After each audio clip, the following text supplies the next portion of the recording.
Welcome to the NAMIConnect podcast, hosted by Royce Jones and myself, Michael Lindauer. We advocate, educate, support, and tell real-life experiences surrounding mental health and illness. Welcome back, everyone, to another episode of NAMIConnect. We are very excited about this episode today. We have a special guest. We'll get to her. We actually have two special guests today, Royce. Can you believe that? We'll get to one of them a little bit later. We'll bring one on here in just a second. As we always start off, Royce, let's do a quick check-in with each other. How are you doing today? You know what? It's cold. I'm going to say that. It's very cold. And it's November. I was expecting the coldness to come a little bit later, but it's here now, so I'm okay with that. But yeah, other than that, Michigan. I know it's that state. It is that state. But no, other than that, I'm good. That's good. Excellent. So what about you? You're just bundling up, though, right? I am. I brought the hat, the gloves, everything. Yeah. Saw that when you came in. I am thrilled that it's snowing already. My birthday's in early October. I always hope and pray that it snows on my birthday. Wow. Rarely ever has. I think it's only done it once or twice in my lifetime that I recall. So I'm actually in love with this. It is cold, I will say that. So I am bundled up as well, but I'm absolutely loving the snow. And for everyone that's part of the NAMIConnect group and everything, we do have one of our other support pieces in here today. We have Laura on air with us today. As you know, she typically does the behind the scenes and some of the research that we have, some of the connections that we have as well. So Laura, go ahead and give a brief introduction on who you are and anything else you want everyone else to know about. Sure. Hi, everybody. I'm Laura Dilly, I'm a professor here at Michigan State. I'm really excited to be part of the podcast. I've been kind of in the background helping in support of the programming, thinking through how we wanted to run it. So really pleased to be here. Thank you so much. Hey, perfect. We're glad that that you're here with us. There we go. If I can get my speech together today. Yeah, but yeah, Royce, and Laura, I came to you last week and I mentioned, hey, we have this really exciting opportunity today to be able to speak with someone that is the co-founder and leader, president too, if I recall correctly, if I read correctly, of the Students with Schizophrenia organization. And when I mentioned that, you guys were like, oh, hey, fill me in. Let me know when it is. So I worked with another professor at MSU to get this all coordinated. And today we have Cecilia McGough. Is that how you pronounce the last name? Wow. Perfect. Yes. Am I like one of the few people that get it? Yeah, because it ends with O-U-G-H. So people look at it and they're like, oh, God, how do you? Oh. So I respond to McGough, McGuff, McGough, and they usually do one of those before McGough. So great job. Perfect. So yeah, give us, before we dive into the organization itself and what that is all about, tell us a little bit about yourself. Yeah, my name is Cecilia McGough, and I have schizophrenia. And it took a long time to be able to say that sentence. It's been thought of that I've had schizophrenia all of my life. I started seeing symptoms like shadowy figures even as young as the age of 5. And my parents would maybe call him Mr. Blobman, or say it was that joking of oh, maybe it's a ghost or something like that. But the symptoms got more prevalent when I became a young adult. And yeah, I don't know how much you want me to dive into the story, but that's kind of who I am, is a person with schizophrenia. As you want to. So yeah, that's completely up to you how much you want to tell us. If we ask a question, you're like, hey, I'm not comfortable, that's perfectly fine. We want to make sure you're comfortable in telling your story, of course. But yeah, one thing I want to touch on real quick, you mentioned that your parents, in a sense, may not have known what was going on at that time. Were kind of joking about it. In that, you as well at that age, not knowing what was going on either, looking back or in that moment, how did it make you feel it's Mr. Blobman? I'm sorry, I'm going to laugh at that all day long. Mr. Blobman, or a ghost, or just a shadowy figure. How did that make you feel at that age? I think that's a really great question, because even though Mr. Blobman wasn't real, the feelings of fear was. Yeah. And that's what we need to talk more about when we're talking about people with schizophrenia, because often we put the symptoms before the person. So we need to make sure that yeah, this kid was scared of the dark. But we also need to talk more about awareness about schizophrenia, because it's not any negligence really of my parents, or wasn't like out of any maliciousness that they didn't know I had schizophrenia. They probably didn't even know what schizophrenia was, to be quite honest. Yeah. And that's showing why we need to do more education and more awareness about schizophrenia. Because it shouldn't have taken me until the first time I ever heard the word schizophrenia was watching the TV show Criminal Minds. Let me just say, not the best Yeah, thing I've no, heard it is about not. schizophrenia. That just blew the stigma out of the water. Yeah, so- Okay, yeah. no. Yeah. So One of the things that I'm so excited about is that you are able to speak to the student experience. And that's one of the reasons I know that Michigan State University invited you here, and that you're here to share your experience. So I would love to know, I've seen your TED Talk, and so was so impressed with your story. I wonder if you wouldn't mind sharing a bit about how you came to be an advocate. Yeah, so I opened up about my schizophrenia while in college. I got the diagnosis in college as well. Unfortunately, my freshman year, I had a suicide attempt, and it took me 8 months after that attempt to get that treatment that I needed, and a lot of it was because of stigma. I remember on the phone talking to my mom, telling her, "Mom, I'm sick. I'm seeing, hearing, and feeling things that aren't there. I need medication. I need to talk to a doctor." But her response was, no, you can't tell anyone about this. We don't want it on our medical history. Think of your future. Think of your sister's futures. People are going to think that you're dangerous. People are going to think that you're crazy and you won't be able to get a job. And that was getting in the way of getting that treatment that I needed. Right. With that said, I'm trying to build a relationship back with my parents. We kind of took a bit of a break, but and again, I don't think it was anything malicious there. It's just they were really scared about my future. But the reason why I started my advocacy and started the nonprofit Students with Schizophrenia is I looked around on student campuses and realized that even within the mental health community, schizophrenia was being shied away from. And it's because talking about hallucinations, talking about delusions, to many people, that's the definition of crazy when you say you're seeing, hearing, or believing something that's not real. And it makes people feel uncomfortable. So that's why I founded Students with Schizophrenia. And it's such a wonderful thing that you stepped up to fill that gap, because I was not aware of any student organizations here at Michigan State relative to supporting schizophrenia or other psychosis-related disorders. So I wonder if you could share a bit more about the journey since you've started the organization. What is your day-to-day like, and what kinds of responses have you gotten? Yeah. One thing I want to interject first, before we get to the organization, tell us what the organization is, and then talk about that journey from before the organization going into the organization. So what is Students with Schizophrenia? Students with Schizophrenia is an organization that focuses on founding clubs at different universities and holding outreach events as well. So this is our first year expanding outside of Penn State, but we have over 60 requests from all across the world. We have a club that's starting in Egypt. We have a club that's starting in South Korea. We have a club that's starting in Norway. And this just shows that psychosis is a global topic. And this is us trying to unite the community as well. Because yes, we work with students, but also we have an advocacy board as well. So people can get involved whether they're a student or not.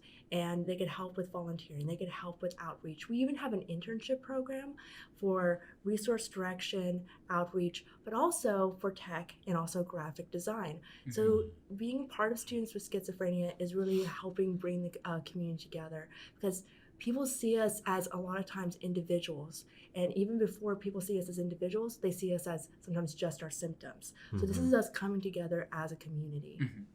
Awesome. Perfect. So yeah, kind of going off of what Laura mentioned there, obviously you mentioned your freshman year of college is when you were first diagnosed or started having the symptoms and diagnosed, of course. Kind of lay out that journey for us, if you don't mind.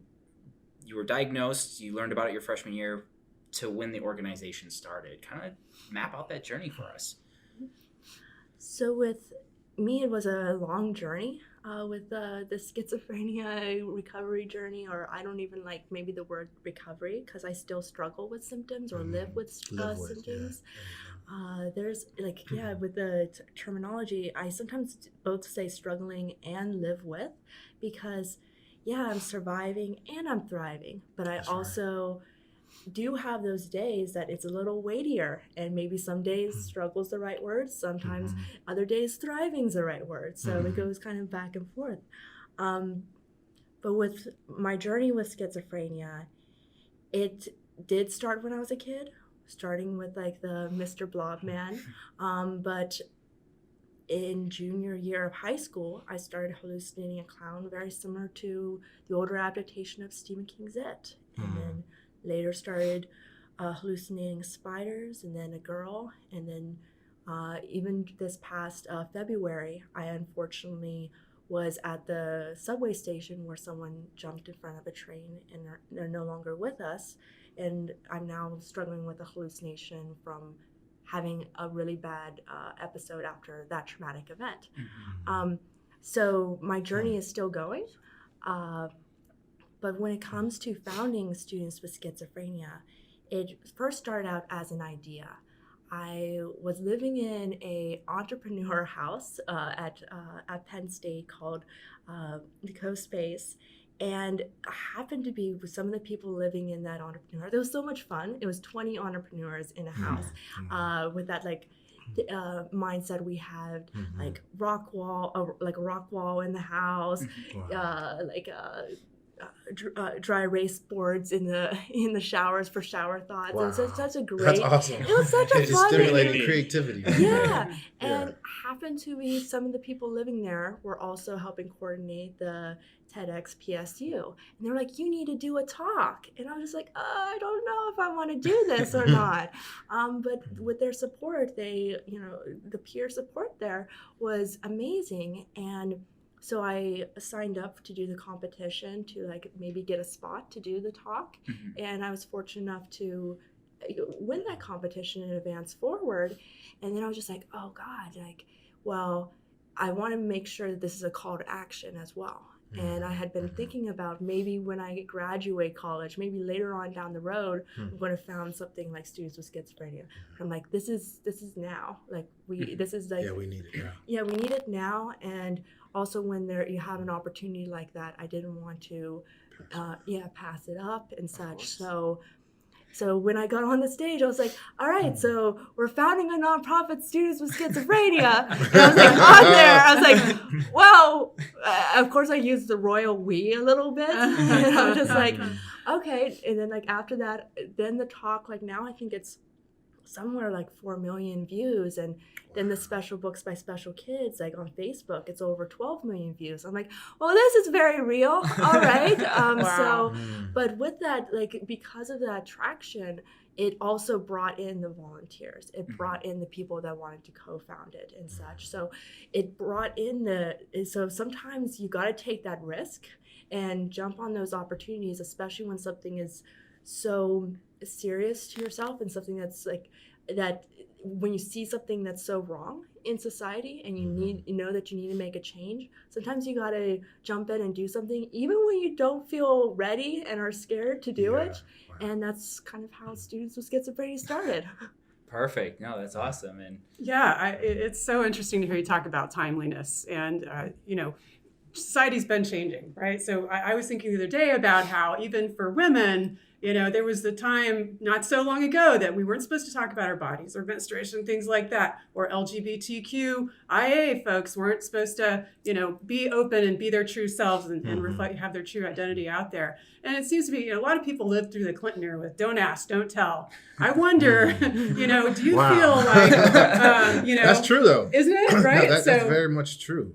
Isn't it? Do you see there being some analogy here? Do you see there being kind of a don't ask, don't tell with respect to psychosis experiences? And do you have thoughts that things might be changing? Things are definitely changing. And I love how you're comparing them to comparing like our community to other like communities as well, because really we are a community that both gets stigmatized and also discriminated against. And it's because we're not represented very well. It's because even when we're represented, we're often misrepresented. And this is what's happening, and not getting too political here, but this is what happens in the gun violence debate, seen very often when people are talking about people with serious mental illness.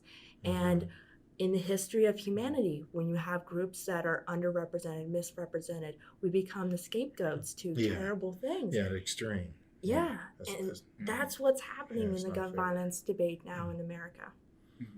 Yeah, and I mean, I think about it. I was just looking at recent statistics on diagnosed mental illnesses, and it was 1 in 5, but now it's 1 in 4. So I take that as more people are coming out about their mental illness, you know, and with you just starting this organization, that increases that awareness and people removing the stigma and saying, you know, it's okay for me to not be okay. Right. You know, and I really applaud you and your efforts, because it takes a lot of courage to do what you did. And like Laura was saying, like the timeliness of what you did is so needed. And then if you think about Winston, the Winston, MSU team, Jerome Winston. Sorry, I'm blanking. I'm blanking too. Yeah, man, jeez, It's a cold man. I'm brain freeze. Can you get it out, please? But ice cream. But there's definitely, the suicide is on the uprise, and then there's just so many things that's going on around America, and that's around mental illness. And so what you're doing is just amazing. And so I just wanted to applaud you on that and say thank you.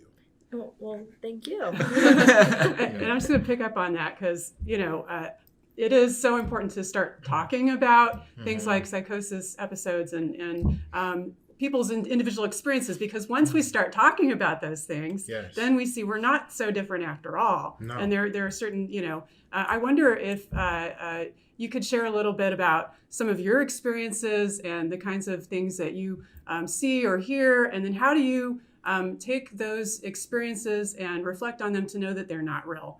Because I do feel like I've heard, certainly a lot of people consider people that get a mental illness diagnosis as, they're not credible, right? They don't know anything about this. And so we can't listen to what they think or what they feel that their experiences are. Do you resonate with that? And I wondered if you could just share a bit about what you feel. Yeah, thank you so much for bringing that up, because I see this so often in the mental health community, and a lot of times it's with well-intention. For example, I'm not going to name the organization, but I was recently at a conference where they were discussing about the renaming of schizophrenia, talking about the reclassification of schizophrenia, changing HIPAA, all these different things about talking about people who have schizophrenia and their credibility, and talking about their ability to make decision making and consent, and also their rights to privacy and such. However, everyone on that stage didn't have schizophrenia. And I'm like, you're talking for a community, and they're not on the stage. And we see this all the time in the schizophrenia space, where we're talked to, we're talked for, but we're not talked with. And yes, we're a community that sometimes needs help. We're a community that sometimes struggles with delusion, struggles with maybe struggling with what's real, what's not real, but we're also a very capable community as well. And this is seen a lot with students, is that when we have different ambitions, we're often signed off as having delusions of grandeur. And when we're expressing fears, even valid fears, they're signed off as paranoia. So this is very difficult for our community, because we don't feel like we're being taken seriously, and that's what needs to happen. With me, I'm lucky that I have different coping mechanisms that help me distinguish what is real and what is not real. Like, for example, I struggle with seeing little spiders, for example. And for a while, I would ask my friends, like, do you see that spider too, or something like that? There was this one time in class, I was sitting front row and center, because that was the type of student I was. And unfortunately, like I look at my hand and there was a spider right next to it, like this big spider. And I don't know about you guys. I know spiders are great for the ecosystem and stuff. I hate them. Yeah. I hate them so much. I would have screamed like a girl. Leave them in the rainforest. Yeah, But- this is not arachnophobia. But that's sort of what happened, because I looked at my hand and saw a big spider next to it. I jumped up from my seat, that kind of made a little ruckus, got to another seat, and the people next to me I said there was a spider, and they kind of looked there, and I realized they weren't seeing this spider. And I'm like, oh no. And actually, I was so embarrassed I never went back to that class, because I was also before I was really a vocal advocate. So yeah, I didn't go back to that class. But then there's like other times that I think I'm hallucinating spider or whatnot. And I still ask friends. There was this one time at the Entrepreneur House where I was scanning a piece of paper, and after I put the paper on the scanner, closed the lid, got the paper scanned, and like looked at the copy, there was no like spider on the copy or anything. But when I lifted up to get the paper back, there was this big spider on it. And I'm like, this has to be schizophrenia. Like this can't be real. But I'm like, to my friend like next to me, I'm like, oh, can you know, schizophrenia and whatnot, you know, but is there a spider here? And he's like, oh my god, that's the biggest spider I've ever seen. So it's like, oh my goodness, no. So like, but something that helped me, and this doesn't help like maybe necessarily everyone, is when I think I'm hallucinating a spider, I take a picture of the spider, and I've realized with me, I don't hallucinate on the screen.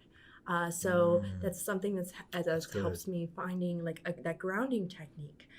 So that's something that helps me with distinguishing reality versus a hallucination. And also if I'm struggling with like hallucinations such as like the clown and the girl and other characters that I hallucinate, other ways that I make sure that I'm keeping that divide is I never give them names. They just, the clown, the girl, because they're not real. They don't deserve names.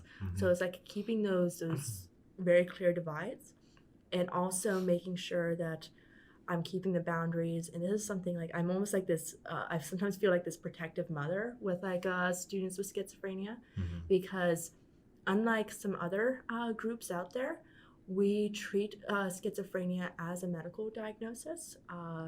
Something that happens a lot in this space is people think that they're being maybe helpful or more open-minded and say, well, maybe you're seeing a ghost. Maybe it's something supernatural.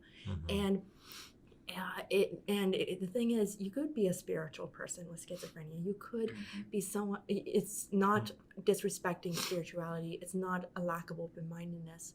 But if you're telling someone who is hallucinating or having a delusion that they are seeing a ghost, that is so dangerous. And that could get in the way of getting that treatment that they need. And we're working with a population that 1 out of 10 take their life and 4 out of 10 take their life. That's not something to joke around with. And so that's another divide and boundary that I know I can speak from personal experience helps keep me grounded. So my question is, you just really kind of touched on it a little bit, is how can we as individuals who may not live with this condition be better advocates for someone like you and others, you know, who may carry that same burden? You know, how can we advocate for you? How can we be more understanding? How can we be the type of person that is not so rattled when it comes to those type of situations and things like that? Yeah, like any type of community that struggles with the stigma and discrimination, we need allies. And we have a lot to learn from other communities like the LGBTQ plus community. There's a place in the movement for allies as well. And making sure that you're speaking with, and also if you're seeing individuals that are maybe struggling with opening up or maybe struggling with different triggers, being there to help them and help also elevate their voice. Also, when you're talking about schizophrenia in the community, keep that conversation started. If you see something on TV, if you're watching a movie or the news and something happens that talks about schizophrenia, make it the issue for you to talk about as well. If you see a character that they're only being used as a plot twist or as the villain or something like that, and it has schizophrenia, say something about it to the person that you're sitting next to, because we need to have those conversations more. And then, sorry, go ahead. One more question. And That's all you get, Royce. thank you. I appreciate it. So, and this goes back to kind of like your parents and other parents that are out there who may have children going through the same thing. So what's some words of advice that you can give the parents and that you can give that child that may be going through the same thing that you have been or that you went through? My advice to parents is believe your kids when they say that they need help, and be there with the support when it comes to getting them medical treatment, also helping them find a support network outside of home. Oftentimes I see this within our student community is sometimes the parents become a little overprotective, even when they are, maybe they're even the best, like they're advocating so well for their child or trying to protect them. It's maybe even coming from a place of love, realizing that your child needs support outside of the home as well. So helping them find those different communities. And as a student or someone who's just recently diagnosed with schizophrenia, don't give up hope. Schizophrenia isn't a life sentence, and getting treatment as early as possible is so vital. I don't have very many regrets when it comes to my schizophrenia journey, but the regret that I do have is not getting that treatment earlier. Well, certainly what you're sharing is so important. And I know there are a lot of people out there who have the questions about how can I be an ally? And some people are willing to come forward like you. I myself had short-term episodes of psychosis separated by 2 to 4 years. And now I've been able to, with proper treatment and keeping a check and balance on my lifestyle, able to keep those things at bay for over 10 years. So that's my own perspective. And I think, as one goes through life and you have these difficult experiences and you get certain reactions, I mean, let's look at history here, right? It was not so long ago that people who were LGBTQ couldn't come out. They were at risk of death or violence against them, right? Historically, people with mental illness have been very poorly treated, burned at the stake.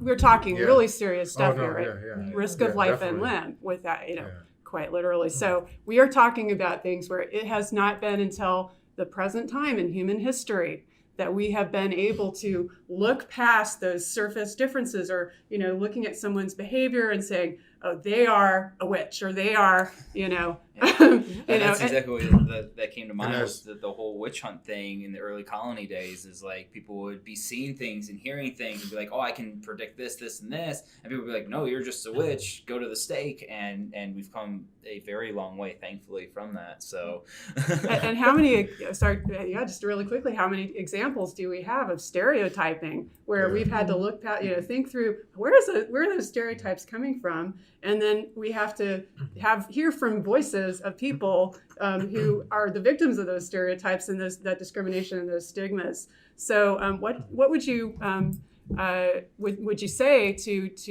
the audience relative to having something to add to helping them think through their own internal biases, stigmas, discriminate, where that's coming from? Yeah, definitely. I want to first touch up on saying we have come a long way when it comes to the history of how people are treated with psychosis, but we still have a long way to go. Even today, people get religious rituals imposed onto them. Even within the United States, there are quite a few advocates and people have opened up to me their family members or religious community have imposed exorcisms on them because they have expressed symptoms of schizophrenia. This is happening today. Some of the individuals have been like physically hurt by these things. And also in different places in the world where the resources are less, the education is less, the awareness is less, the stigma is higher there. And so it's, as much as I would love to say everyone should open up about schizophrenia, I also know I'm in a place of privilege, because for many people in the world, it's maybe not even safe for them yet to open up about schizophrenia, and we have to do something about that. But to answer your question on how to make sure that the community is not stereotyping us, or having internal stigma, or having different stigmas or biases with people with schizophrenia, we need to make sure we are changing the conversation of how we talk about people with schizophrenia. We need to change how we're seen in the media. I talked earlier about the news, and also how we're used as like stereotypes and these very cliche characters in TV shows and movies. But we also need to make sure we're not putting people with schizophrenia in boxes. Another stereotype that happens is people think of, if someone with schizophrenia, they're either the people actively struggling, because we are very prevalent in the homeless community. About over 20% of us, 20% of the homeless community has some sort of form of schizophrenia, and so that's maybe a stereotype. When people think of someone with schizophrenia, they think that they must be homeless. But then on the opposite side of the spectrum, they watch, say, the movie A Beautiful Mind, and they think that maybe someone with schizophrenia is like gifted or something. And we need to go away from these like one side to the other side of this the spectrum. There's so many people with schizophrenia. It's more like a bell curve, and our community falls everywhere within that bell curve, and we need to be highlighting that we're a community. And I see this a lot when it comes to a person is creative with schizophrenia. People immediately assume that they're creative because of their schizophrenia. And we need to not do that, because that's taking away the credit from the individual. That person could spend a lot of time, a lot of hours on working on that. And yes, maybe they are creative. And yes, maybe their schizophrenia influences, like any life experience, it influences maybe their creativity. But making sure that we aren't reducing them to just their diagnosis and making it that's the reason why they're creative. I think that's what you just said is awesome. I think that we tend to fear what we don't understand. Agreed. And because we fear it, we don't value it. And so, like, you have to remember that we're all human beings. We all go through different things in our lives, and it's important for us to remain, humble, and knowing that at any point in time, something can happen to us, and we could potentially be in that same situation. So I think that's awesome. Thank you for speaking on that. So with that, it's been wonderful having you on the podcast today, this evening, this afternoon, this morning, whatever it is, of course. With that, people listening, they're probably the first thought they have is like, hey, we're talking about becoming an ally. Hey, we're talking about getting involved, speaking up, etc. Speaking about your organization, of course, how can people find you, follow you, whether it's the organization or you as a person as well? Yeah, to get more involved with students with schizophrenia, you could find us on social. We're on Instagram and on Facebook. But you also could take a check on our website, www.sws.ngo. And there's different ways that a person can get involved. Again, you don't have to be a student living with schizophrenia to participate. You don't have to be even someone with schizophrenia to participate. We want allies. We're starting a movement here. And so you can be helping out with forming a different outreach event. You can you could apply to our internship program. We have a tech internship program, graphic design, outreach, resource direction. There's so many different ways to get involved with SWS. And we have amazing student leaders, again, all over the globe.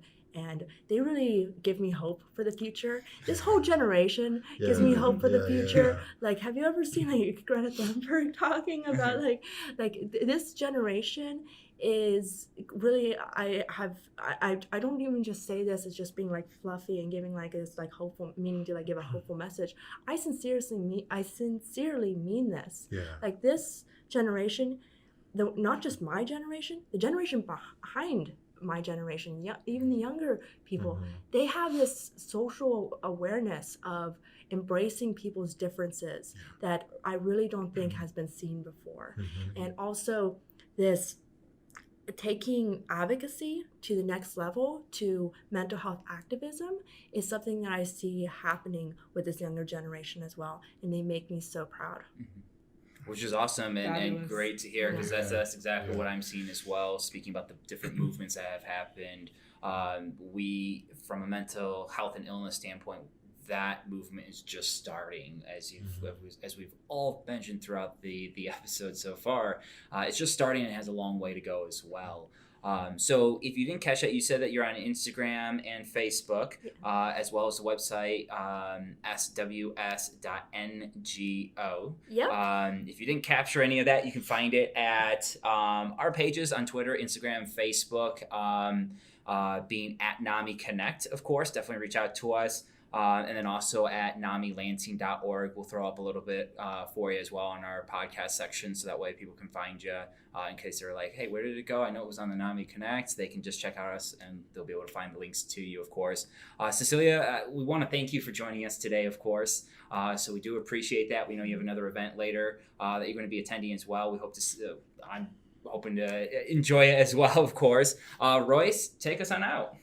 Well, again, Dr. Laura, thank you for being on. And Cecilia, thank you. It was Thank you. definitely a pleasure. Thank you so much. Yeah, this was definitely enlightening on a number of different levels. So thank you for tuning in.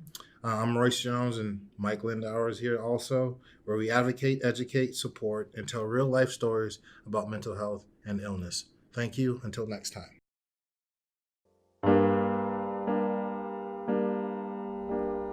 Hey, Mr. Honey, you're just driving too fast for me.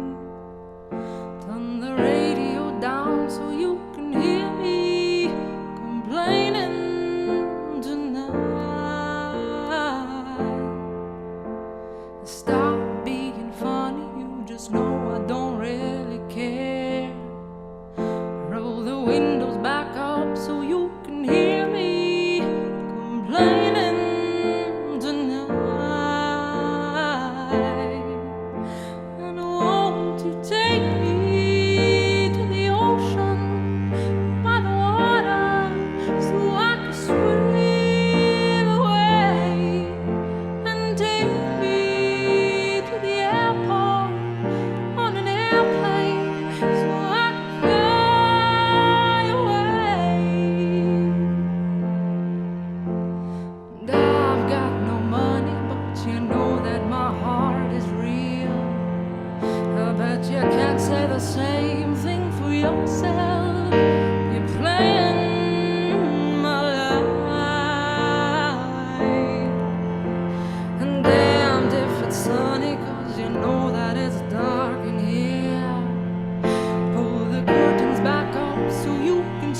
The song you just heard was Hear Me, Mr. Honey by Rivki Grossman. If you would like to listen to this song and others, please visit SoundCloud.com and search for Rivki G. That's RIVKYG.